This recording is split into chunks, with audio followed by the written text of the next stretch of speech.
Entonces muy buenos días para todos. Mi nombre es Jorge Hernán Valencia, soy residente de Ortopedia y Traumatología de la Universidad CES. El día de hoy en el staff de Ortopedia Infantil vamos a estar hablando sobre artrografía de cadera en niños. Los objetivos que me tracé para esta charla son describir la técnica y la realización, además de la interpretación de esta ayuda diagnóstica y de manejo terapéutico, analizar qué evidencia tenemos disponible, entendiendo cada uno de los parámetros que nos va a arrojar como valor diagnóstico y cuáles son los valores pronósticos que podemos tomar de cada uno de esos parámetros. Comparar las fortalezas y las limitaciones de esta técnica frente a otras modalidades de ayudas diagnósticas como la radiografía y la resonancia e integrar los hallazgos radiográficos para la toma de decisiones, tanto en reducciones cerradas como reducciones abiertas. Hay que entender entonces, desde el principio estamos hablando de una ayuda diagnóstica que nos puede colaborar en el manejo terapéutico, entender su ventaja en comparación con otro tipo de ayudas, principalmente en que esta se puede hacer una evaluación dinámica y que nos permite hacer reducciones atraumáticas de la cadera. Supera esas limitaciones que nos venía presentando la radiografía y es porque nos va a hacer como un análisis de los tejidos blandos que no podemos visualizar fácilmente radiográficamente. Permite, además de visualizar la articulación, todos los tejidos adyacentes e identificar cuáles son los obstáculos que se nos presentan para llevar a una buena reducción.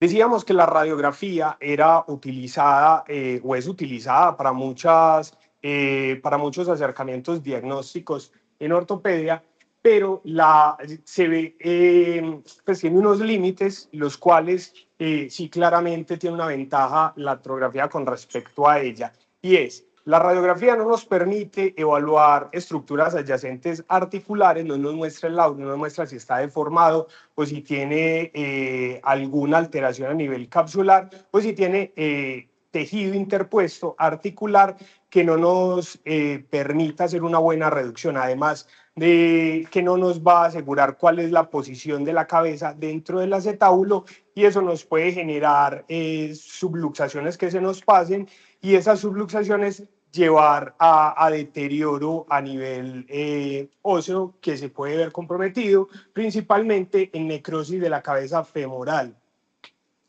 Históricamente, entonces vamos a hacer un repaso. Esto es una técnica que lleva más de 100 años. Para 1908 el doctor Gotch realiza sus primeros estudios anatómicos. Después los doctores Borak y Goldhammer continuaron esos estudios 20 años después. Tan solo 2 años siguientes, los doctores Bronner y Sieber hicieron una recomendación para su uso clínico de forma casi simultánea, y es porque el doctor Bronner utilizó un abordaje anterior con medios de contraste con instalación de aire, lo que se conoce como medios negativos, y el doctor Sieber, en contraparte, hace uso de medios positivos y hace un abordaje a través del trocánter mayor. Estos inicios entonces sentaron lo que hoy en día se conoce como principios básicos de la artrografía. Ya a partir de 1930, entonces empiezan a utilizar otro tipos de medios de contraste. El doctor Biard para 1933 utiliza un contraste dual, positivo y negativo, pero el contraste positivo a una concentración del 30%, que ya más adelante vamos a ahondar un poquitico sobre ellos. Y Leboeuf y Bertrand, aparte de hacer las clasificaciones diagnósticas de las cuales vamos a estar hablando, hablan sobre sus experiencias clínicas. Ya para 1938, en la monografía de Faber, que tiene una relevancia muy importante y es un pilar fundamental en el desarrollo de esta técnica, describe con claridad cuáles son las características normales y cuáles son las características patológicas, además que recomienda el uso del abordaje caudal en la posición de Lorenz. Todo esto es muy ventajoso, principalmente cuando estamos hablando de caderas luxadas. Ya con el tiempo y a partir de 1940, diferentes autores empezaron a hacer el uso de esta técnica ya con un público mayor y a mediados de 1980 el doctor Tonis coge toda la información que se había recolectado hasta el momento y realiza una sistematización en la evaluación terapéutica basada en la artrografía. ¿Qué tipos de pacientes o para qué nos sirve a nosotros la artrografía? Principalmente, y lo vamos a ver mucho, en las displasias de la cadera en desarrollo nos permite mirar pues en qué posición está esta articulación, si se puede hacer una reducción cerrada, confirmar si las reducciones se pueden hacer de forma concéntrica, evaluar la estabilidad de la cadera. Vamos a tener unos parámetros visuales como el medial dipole y la cobertura de la cabeza femoral para poder identificar entonces si tenemos una buena reducción y identificar aparte de eso obstáculos que se nos presenten para la reducción. Hay otro tipo de patologías, pero pues que no son las principales indicaciones, como la enfermedad de Perthes, ya que nos va a permitir ver la congruencia articular y cuál es la contención de la cabeza femoral a nivel acetabular. Aparte de eso, hablar el high aducción y la planificación quirúrgica. Hay otras enfermedades, ya como las caderas neuromusculares, o cuando queremos hacer una evaluación cartilaginosa específica articular.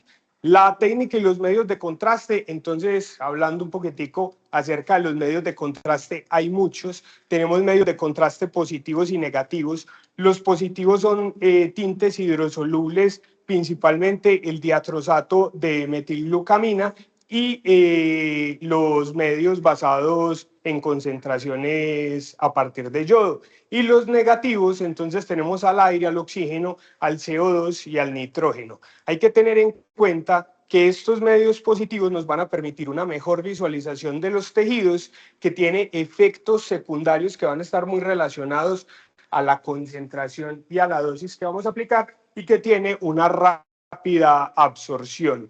Diciendo de las cantidades, hay que tener en cuenta que los pacientes a los cuales estamos evaluando son pacientes pequeños, con articulaciones pequeñas, y hay que aplicar el volumen exacto para poder identificar las estructuras y que no nos vaya a enmascarar o a sobredimensionar el diagnóstico. El volumen exacto está muy relacionado de la edad del paciente, más o menos 0.5 a 2 cc de medio de contraste a nivel articular, y la concentración debe ser cercana al 60%. Hay que evitar esos llenados excesivos, ya que se puede sobredistender la articulación y hacer un desplazamiento y llevarnos a un mal diagnóstico.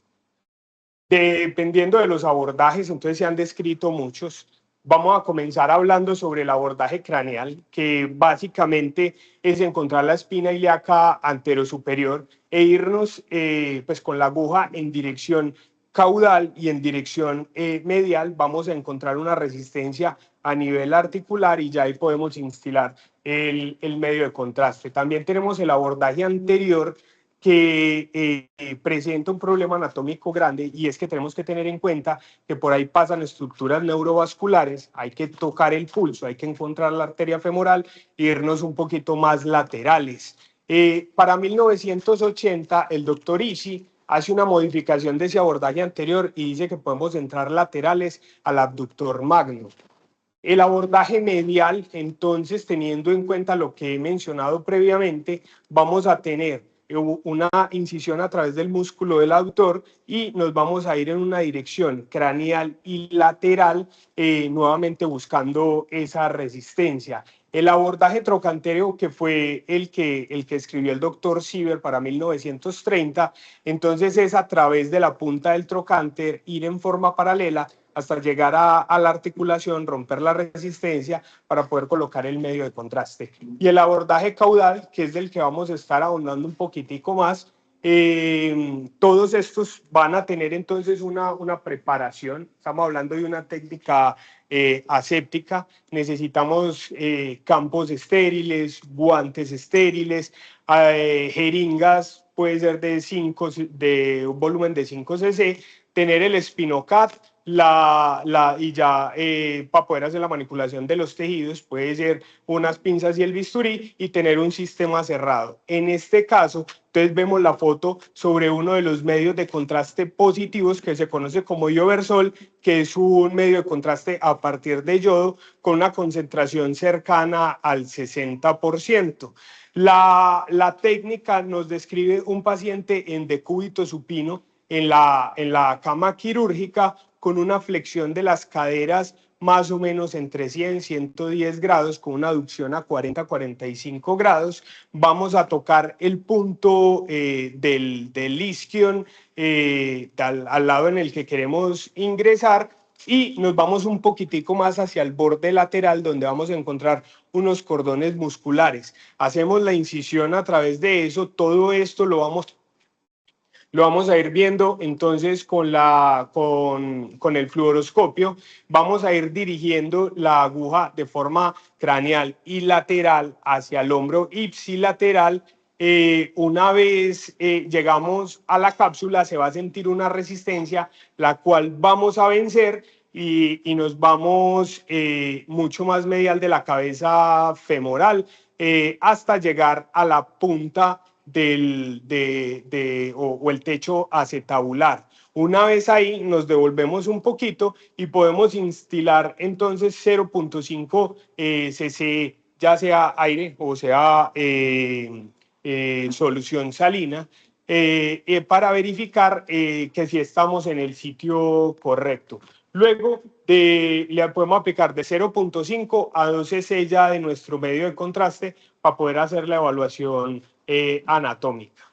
Estas evaluaciones se van a hacer en dos posiciones, uno con la cadera flejada y abducida, que nos va a permitir ver la reducción a nivel articular, y con la cadera ligeramente en extensión para mirar entonces la deformidad o la displasia o la luxación inicial.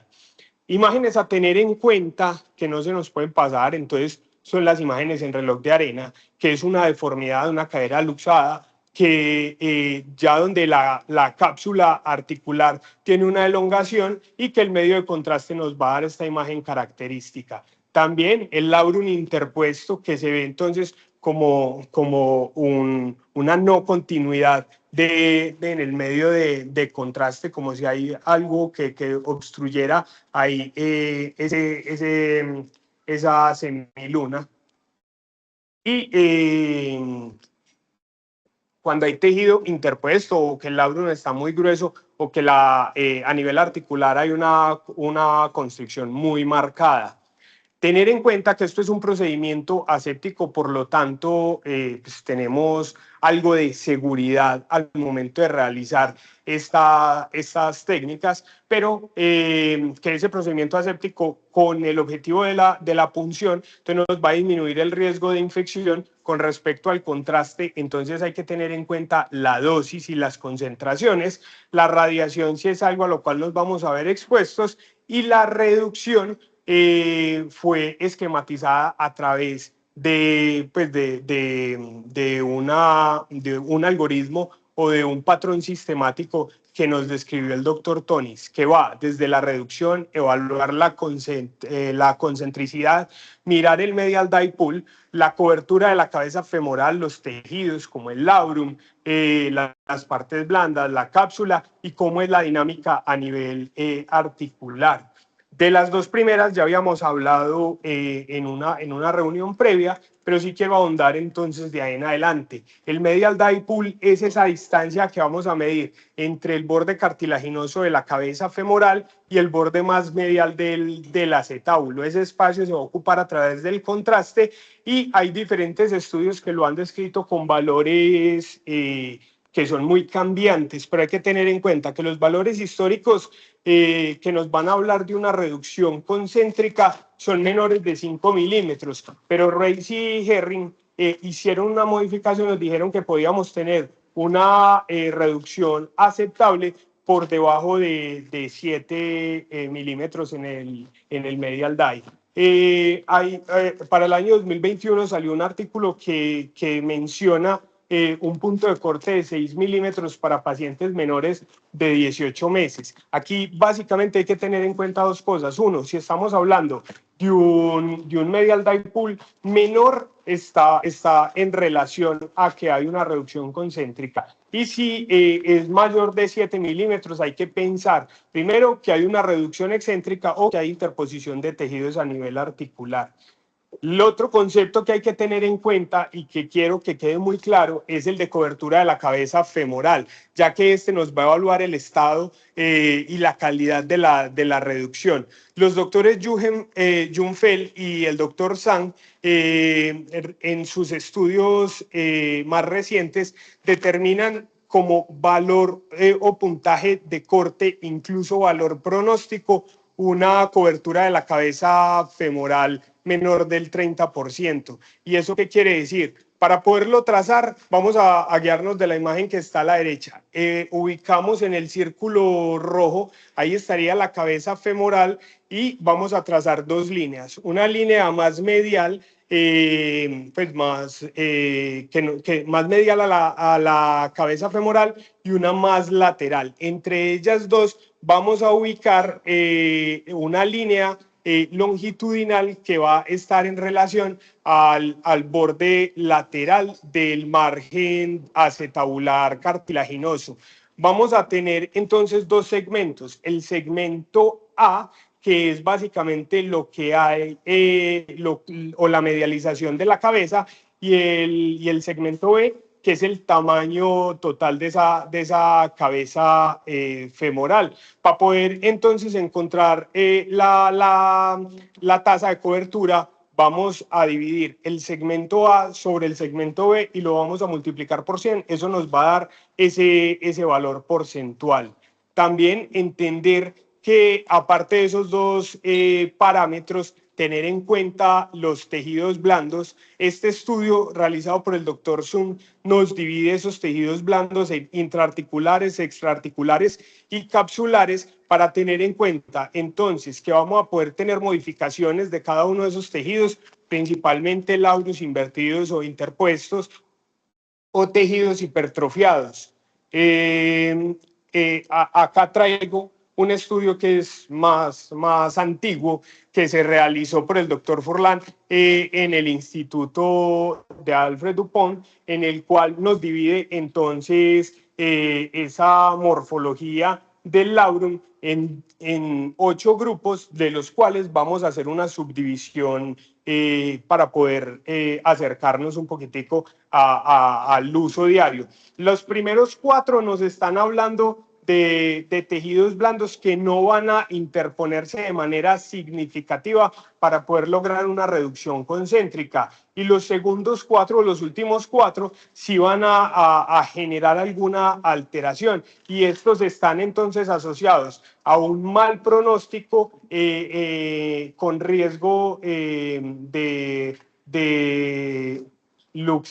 displasia acetabular recidivante y de generación de necrosis de la cabeza femoral. Hay muchos sistemas para poder clasificarlo a través de la artrografía y no nos vamos a detener, los traje para mencionar, que son la clasificación de Leboeuf y de Bertrand, que son a mediados de 1930, en los cuales ellos lo dividían en 2 grupos, un grupo de luxación y un grupo intermedio que hoy en día se conoce como subluxación. Para el doctor Leboeuf, toda luxación era quirúrgica, pero para el año 1962 el doctor Bertrand se evoluciona un poquitico más estos conceptos y tiene unos criterios mucho más conservadores, diciendo que no todos se tienen que operar. Hay otra clasificación en la cual intervienen varios autores que han hecho modificaciones a lo largo del tiempo, como el doctor Howard, el doctor Mitchell, Dort y Dunn, en la cual nos dicen que un grado 0 es una morfología articular normal, la 1 estamos hablando de una articulación inestable o subluxable, la grado 2 es una articulación subluxada con una deformidad de los tejidos y una grado 3 es una luxación completa donde ya hay pérdida de la relación articular. También tenemos la clasificación de Guimillet y de Mitchell, en las cuales van a ser como una estadificación del laurum, si el laurum está deformado o incluso está invertido, y la variación que nos va a decir si las luxaciones son apretadas o son sueltas. También en relación a la clasificación de los tejidos blandos, entonces tenemos la laxitud de Swelditch y el laurum de Peik, en la cual nos hacen la subdivisión también de cómo está la laxitud y cómo están esos tejidos articulares y qué se puede obtener con cada uno para poder definir el manejo. Tener en cuenta que si tenemos una cápsula laxa, que si tenemos un espacio articular ancho, el ligamento redondo no tiene engrosamientos y el labrum está normal o tiene algún grado de inversión, pero esa inversión corrige, la mayoría de sus pacientes van a terminar en manejos conservadores. Pero si tenemos una cápsula constreñida o que esa cápsula está ausente o tenemos adherencias en el panal de abejas, van a orientarnos más hacia una intervención quirúrgica. Por último, tenemos entonces el sistema de Tonis, en el cual él nos habla de los grados de luxación, nos habla de 1 a 4, teniendo en cuenta dos parámetros. El grado 1 es que vamos a tener una lateralización de la cabeza, pero esa lateralización es inferior a 2/3 de su ancho inicial. La grado 2 ya tenemos un desplazamiento mayor de esos 2/3, pero no hay una elevación mayor a 1/3. La grado 3 ya esa elevación sí es mayor de 1/3 y la grado 4 ya tenemos una luxación completa como tal. La 2, la 3 y la 4 se pueden subdividir en A y B de acuerdo a cómo esté el labrum, si está invertido o si tiene alguna deformación. Pero el doctor Tonis también hace una descripción entonces de los grados de reducción en los cuales se divide en 3. El grado 1 es que tenemos una articulación concéntrica reducida. La grado 2 tenemos la cabeza debajo del labrum, pero sí se encuentra con algún grado de lateralización y puede haber invasión de tejido a nivel articular. Y la grado 3 definitivamente no tenemos una buena reducción. Tener en cuenta, aparte de todo lo que hemos ido hablando, una vez ya tenemos todos estos parámetros, evaluar cuál es la zona de seguridad. Ramsey nos hace la descripción de esa zona hablando acerca de la estabilidad de una reducción cerrada y esa es como la zona segura en la cual esa cadera no se nos va a luxar, permanece reducida y permanece estable. Tenemos entonces un límite medial que básicamente es mirar en qué parte en qué parte al momento de ir perdiendo esa abducción inicia esa o esa luxación articular y el límite lateral que es la máxima abducción antes de sentir una tensión a nivel de la cabeza femoral y que comprometa la vascularización. Y las interpretaciones, entonces, si tenemos un arco de seguridad por encima de 20, 25, estamos hablando de una cadera estable que muy probablemente necesite un manejo ortopédico. Pero si tenemos un arco estrecho, un arco cerrado, estamos hablando de una reducción inestable que muy probablemente requiera manejo quirúrgico. Quizá una de las preguntas más importantes es si la artrografía o el artrograma nos puede predecir el pronóstico de esta entidad y básicamente sí es parcialmente, ya que en estudios subsecuentes, como lo dije anteriormente, el doctor Sang y el doctor Junfe realizan unos estudios en los cuales evalúan diferentes parámetros y encuentran que el factor pronóstico más relacionado al desarrollo de displasia acetabular residual es la cobertura de la cabeza femoral, teniendo un punto de corte de menos de 30, ya que ahí es como un punto indicador en el cual la reducción es inaceptable y aumenta ese riesgo de displasia. Hay otros de los parámetros de los cuales hemos estado hablando, el medial dial, el labrum, y que no se deben interpretar de forma aislada, sino como cofactores para esa cobertura femoral y entender que la artrografía no nos predice por sí sola la evolución de la enfermedad, sino que vamos a tener en cuenta tanto la edad del paciente, el desarrollo clínico y cómo va siendo la evolución radiográfica. Ya comparamos la artrografía con los rayos X, ahora la artrografía con la resonancia. Tener en cuenta que la artrografía nos permite hacer la evaluación dinámica y que nos permite tanto, aparte de evaluar los tejidos, realizar esa reducción cerrada. Nos da unos parámetros para poderlo evaluar y evaluar la estabilidad, pero en comparación a la resonancia vamos a tener algún grado de radiación. La resonancia lo que sí nos ayuda es como un manejo o una evaluación posterior a la reducción y que nos confirma esa posición final articular y nos va a definir si tenemos algún tipo de tejido que no se vio a nivel artrográfico. Y la ventaja es que no tiene radiación ionizante.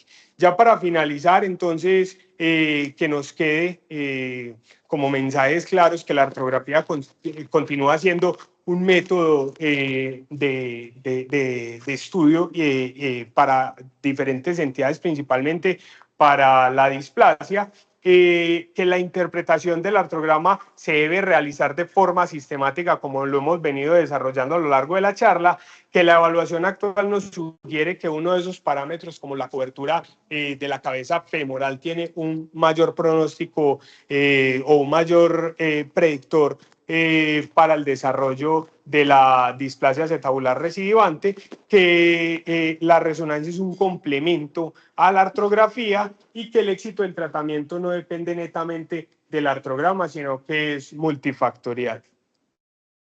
Muchas gracias.